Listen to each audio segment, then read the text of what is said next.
study as much as you can. I preached a sermon last Friday night. I preached for 50 years. I preached it all over the world. But it has to be reborn in me, otherwise it does no good. I've got to go in that with a fire in my, not in my belly, but in my heart. If I don't burn, why should you burn? If I don't weep, why should you weep? If I'm not willing to pay the price, why should I ask you? The last thing I want to be is a hypocrite anyhow. But look at this strange man. We've talked about his purpose, we've talked about his passion. Let's talk about his pleasure. In 2 Corinthians 12. Where's that? Here somewhere.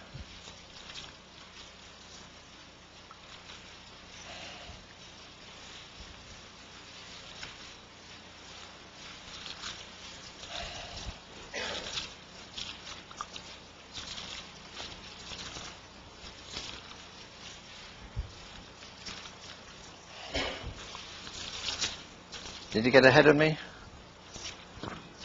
Is it 2 Corinthians 12, 9 and 10? Oh, I've got the wrong chapter, I must have.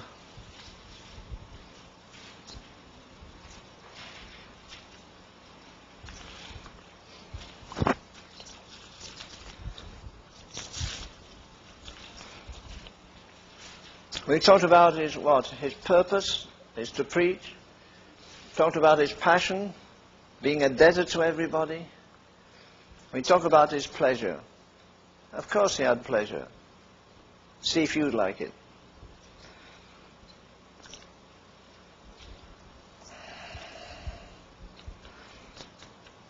In verse 9, 2 Corinthians 12, verse 9, he said unto me, my grace is sufficient for thee, for my strength is made perfect in what? You know, when somebody asked that marvelous man that broke open China, Hudson Taylor, why did God take you of all the people? There are thousands of people at Keswick Convention, other conventions in England. Thousands of great Bible expositors. Why did he take you? And he smiled, he said, friend, you know what? God had been looking years for a man weak enough to acknowledge his weakness and his nothingness and cast himself on God. And then he took me and used me. And he founded the empire of Jesus in China. Well, doesn't the scripture say it's the lame that take the prey? You see somebody limping, you wouldn't think they were much good. God says the lame take the prey, and to those who have no might, he increases strength. But the next part is my joy here.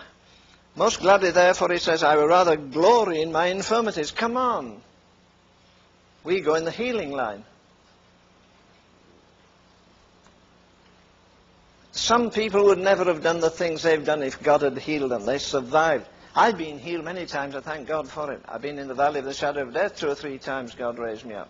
They threw a white sheet over me in hospital and said it'll be gone in 4 minutes. I knocked the sheet away and said, who? And the doctor said, oh, I didn't know you were listening. I said, well, you happen to be talking about me, so. I said, I'm not going to die. I jumped out of that burning hotel. Before I hit the ground, the Lord said, I shall not die but live. 4 o'clock in the morning with Dr. Tozer at the bottom of my bed, scared and white, and I was all blood and smoke after the fire. And I said, I got another promise. What is it? First was, I shall not die but live. And the second was, ask for God, his ways are perfect. So the greatest preachers in America came to see me, precious guys. I'm going through this town, I wanted to see you. Amazing how many of them, one of the most outstanding broadcasting preachers in America that day looked at me, and I preached in his tabernacle some months before. He said, Brother Ravenhill, do you want? God couldn't trust me with this. Did you ever think when you're going through the hottest, toughest spot in your life, he's trusting you? He's not trying to find out what's in you. He knows. You don't know what's in you. You make your vows, I'll do this, I'll do that, I'll do the other. How many of us have gone to conferences? From this day I'm going to pray 2 hours a day. From this day I'm going to do that. From this day I'm going to do that. Good Lord, the highway of Christian living is covered with a wreckage of vows that have never been kept. But it gets better. He says, I rather glory in my infirmities, that the power of Christ may rest upon me. Again, he's not asking for miracles. He's asking for the indwelling Spirit of God to become more intense, that the power of Christ may rest upon me. Therefore I take pleasure. Come on now. What do you take pleasure in? Dominoes or golf or what? Huh? I take pleasure. I drink of the cup he passed, and I never asked why. I don't think Paul in his life ever asked why. When he was smitten down on the Damascus road, he didn't say why, he said what. What's it all about, Lord? Tell me. Lay the price down. Tell me. He says, therefore I take pleasure in infirmities, necessities and persecutions, and distresses for Christ's sake. For when I'm weak, then am I strong. Isn't that a paradox? Well, the whole Christian truth is a paradox. It says if you want to go up, go down. If you go up, he'll humble you. If you go down, he'll exalt you. If you want something, be nothing. Exchange your weakness for his strength, your emptiness for his fullness, that Christ may be magnified. I love that. Look at verse 27 in the first chapter. This is a pattern he offers to the Philippians, a pattern. We're staying with that letter P. We talked about all the other things anyhow. Verse 27, only let your conversation, but that is not speaking. The word there is citizenship. Do you remember elsewhere he says our citizenship is in heaven, but it says in the Authorized Version our conversation is in heaven. I like what Paul's been saying. I don't know how much you've heard of what he said.